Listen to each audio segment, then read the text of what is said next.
Good late Tuesday, early Wednesday meteorologist Casey Cloud here in the Weather Center right now, giving you a look at those temperatures across the region.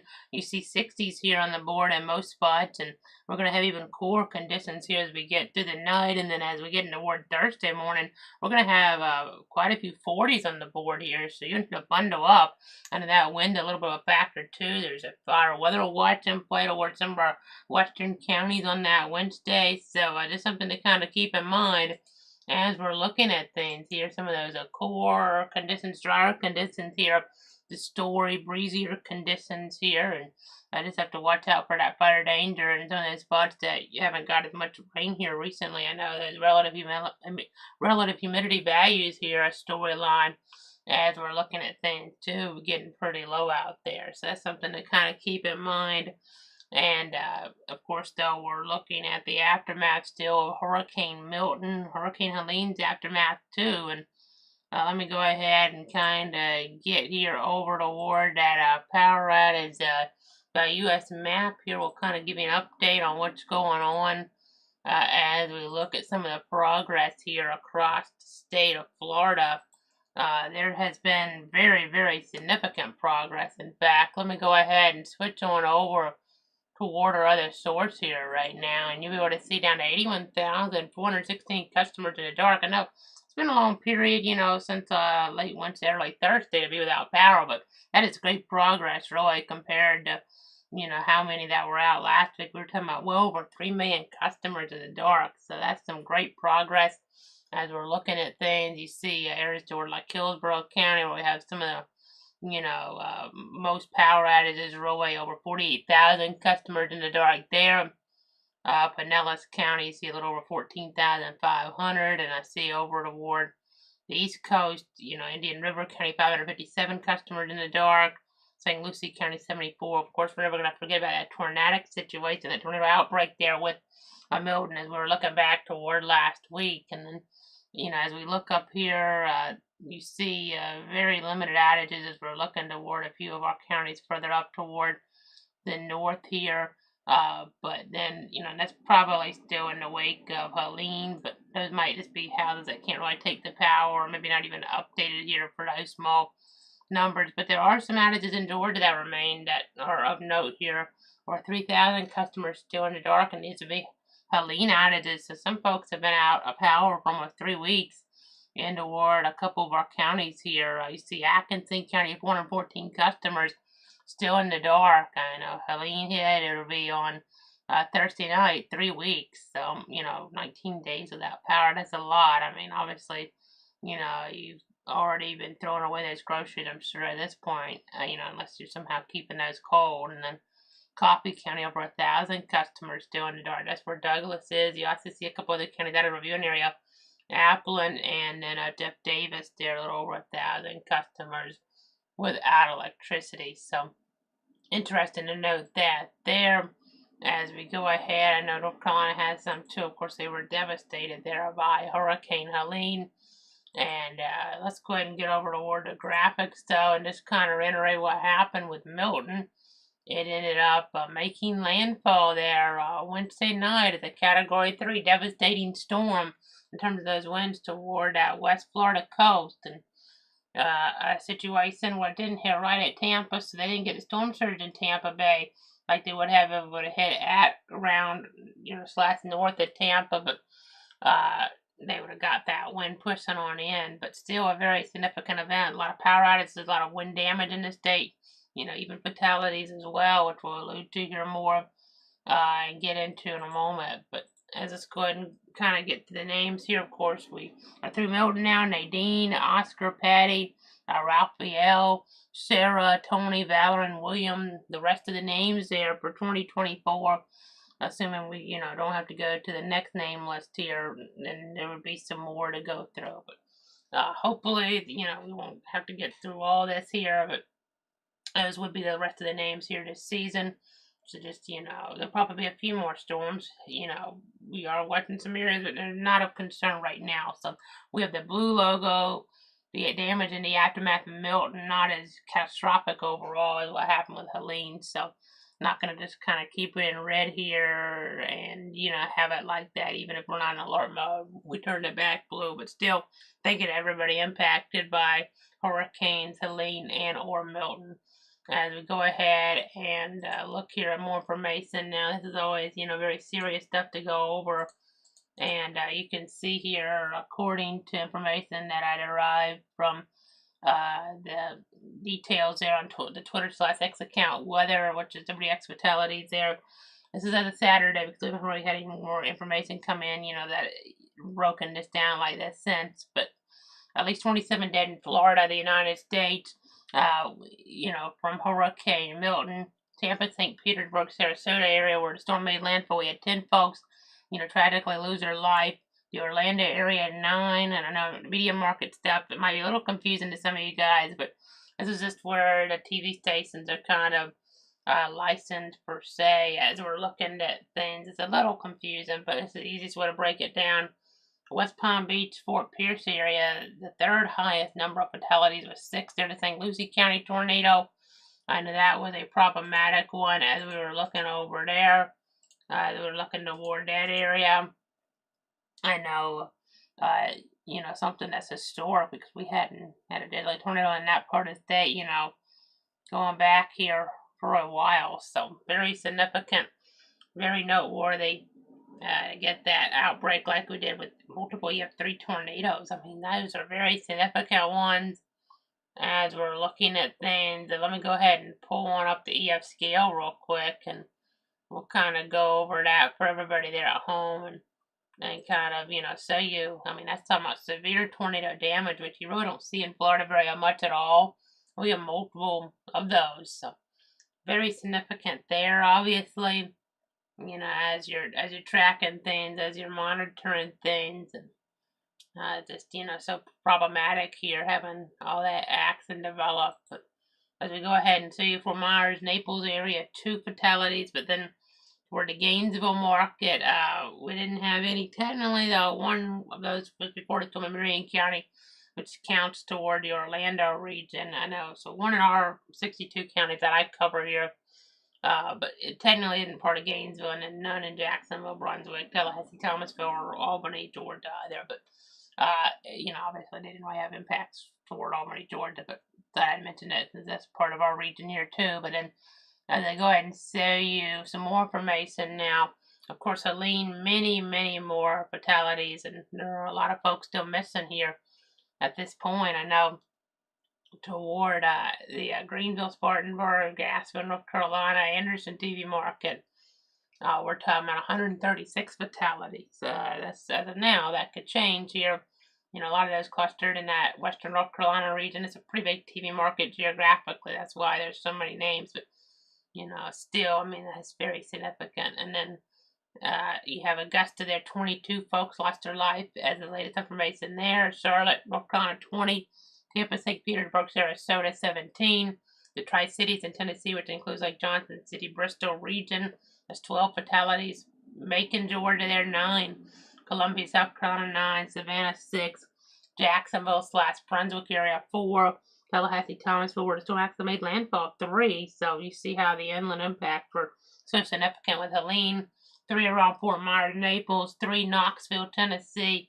Albany, Georgia. 1 Gainesville here, Florida area. 1 that was in Dixie County, and then Atlanta, Georgia. Even though we thought it was going to head more that direction, they didn't have any. And then they had a flash flood emergency, a couple of them there, and then other markers/unknown 10.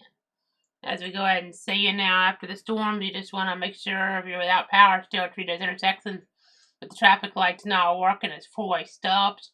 Stay away from the down power lines. It could, possibly be live at this point, even now. And do not run a gas generator anywhere near your home or nasty weather there. I know you got to watch out for that risk of carbon monoxide poisoning. Conserve your phone battery or seek charging stations if they're available and if needed. Try to stay away from floodwaters as there could be hidden hazards like snakes, alligators, and those. Down power lines that could electrocute you as well. And do not overexert yourself while cleaning up. Make sure to drink plenty of water because heat safety can be critical. Though now at this point, it's going to be almost also just making sure you stay warm here with some of the cooler weather, especially in North Carolina and the like coming on in. And then I'd be very careful when dealing with trees. Those can be dangerous. Those can be deadly if they, break apart the wrong way when you're working with them. And make sure any contractors you may hire are reputable. And then follow any curfews that might be in effect and remain alert for looting. So go ahead and show you now the tropical climatology. You can see here we're in middle October now, so the chances of storms in the basin starting to go down some more. But we still got to remain alert. We've had storms like Nicole in November before and Kate in 85. So Nicole a couple years ago, Hurricane Kate in 85. Both of those were in November, but you have a lot less analogs in general in the month of November, so less of a chance of an impact, especially here in the state of Florida. But, we'll still be on guard, obviously. And then, Wilma was in late October, so that's an analog for later on this month. Let's go ahead and see the covered area. Just know your county. As we show you, of course, we're always on top of things with our 62 counties. We've gone for every tornado warning storm over the last 5 years, and then, just circle back to the tropics. There's no threats right now at all toward the U.S., that I'm seeing over at least the next 7 days. That can always change, at least the continental U.S. for sure.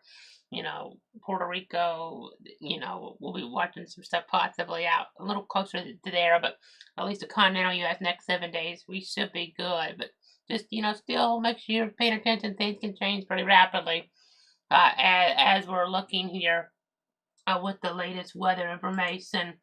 I was trying to stay on top of things here in toward the Weather Center as, hours, days, weeks, months go on by. So just trying to be here for you the best we can. And then as we look for the next 7 days, you don't really see much rain in the forecast. A little bit maybe along the first coast, southeast Georgia, and then more towards south, East Florida there. And you can go to cloudweather.com/radar for a interactive look at things when we're not on the air. Of course, I know it's you have homecoming week, and the weather's looking decent for that overall.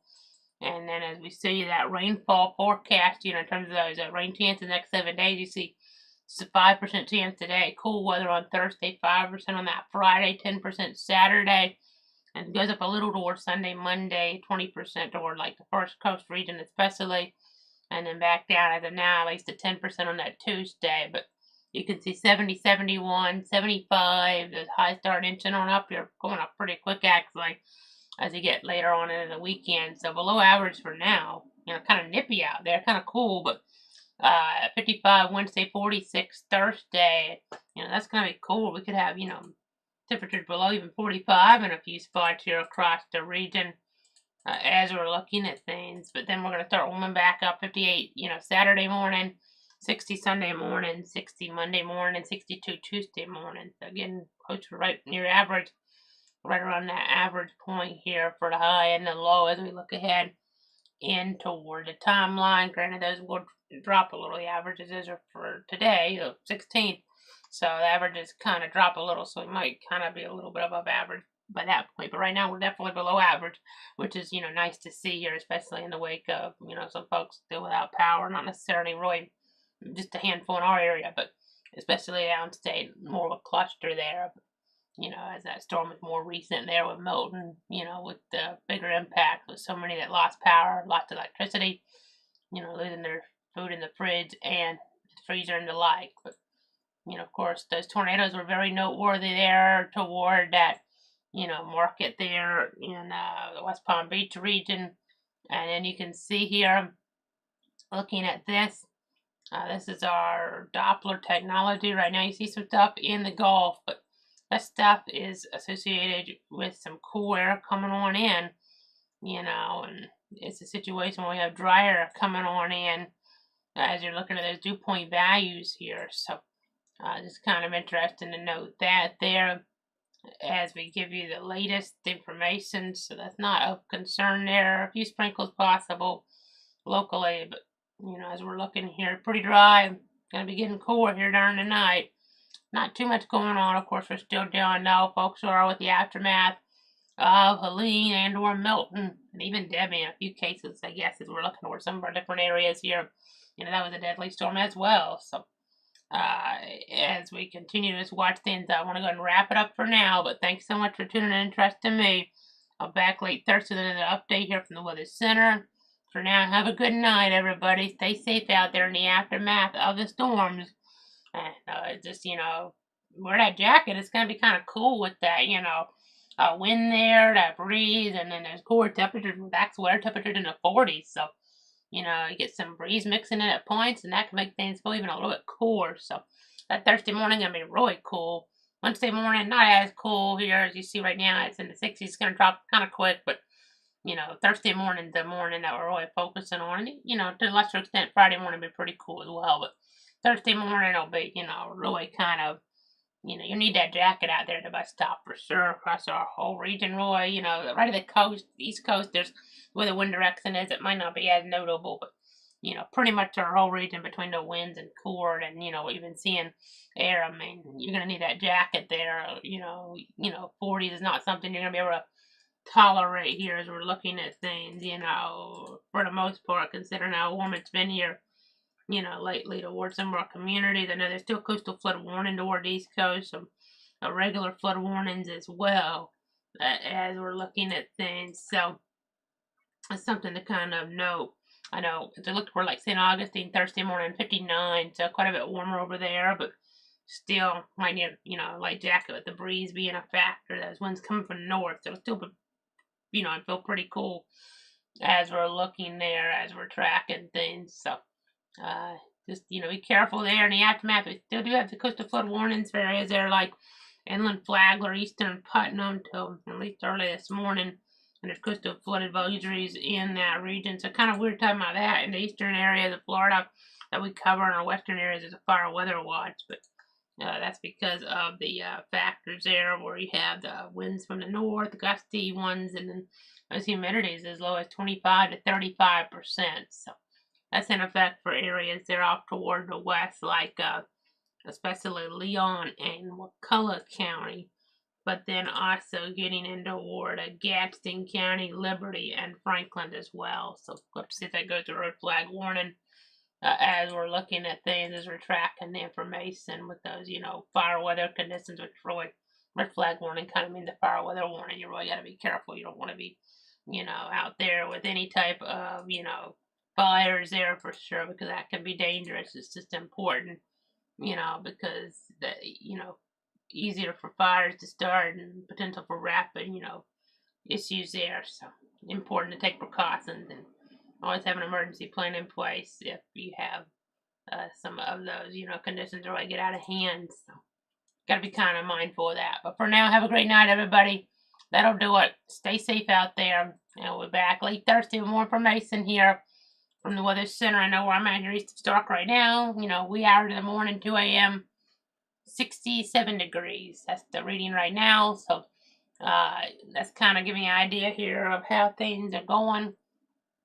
And you kind of just see here that we are going to be getting some cool air in as we look later in the night, but already still pretty cool. So just make sure you're staying there, you know, kind of warm, especially Thursday morning here when we're going to be seeing those 40s around in many spots. So that'll be something to note here. At least we're getting, you know, closer to that fall-like pattern. Maybe we'll keep those hurricanes away for a while. Maybe, I hope, the rest of the season. But definitely for the next 7 days across our area, across Florida, no tropical activities going to occur because of the pattern that we're in, and that's great news.